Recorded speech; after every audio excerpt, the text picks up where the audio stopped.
Tandaradei sweetly sang the nightingale. Under the linden tree, late 12th century, Walther von der Vogelweide. In context, focus, troubadours and minnesingers. Before, late 11th century, the troubadour tradition of courtly love poetry, written in the southern French Occitan dialect, Languedoc, spreads to Spain and Italy. 12th century, poets known as trouvères, including Chrétien de Troyes, began to compose lyric poems in the northern French dialect, Languedoc. Late 12th century, Der von Kurenberg and Diamant von Eis pioneered the German Minnesänger tradition. After, late 13th century, Heinrich Frauenlob, one of the last of the Minnesänger, sets up a school for Meistersinger.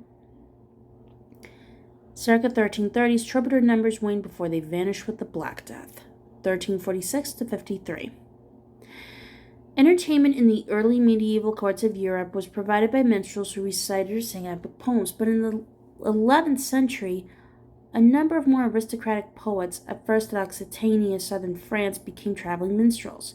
In order to distinguish them from the jongleurs or the common entertainers, they became known as troubadours, and the poetry moved from a focus on historical narrative to songs of courtly love, the chivalrous exploits of knights and their noble lady loves. So you may find their lovely together, flowers crushed and grass down pressed under the linden tree. Noble entertainers.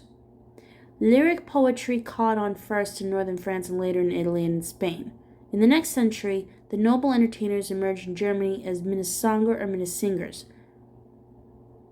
Foremost among these was Walther von der Vogelweide, circa 1170 to circa 1230, who also wrote political and satirical poetry.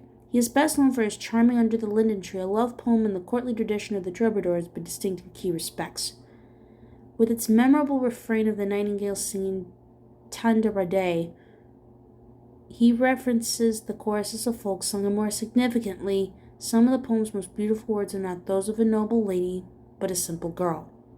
These features anticipated the eventual end of the age of courtly lyric poetry, which in Germany was marked by the emergence of new professional poet-composers, the Meistersinger or master singers.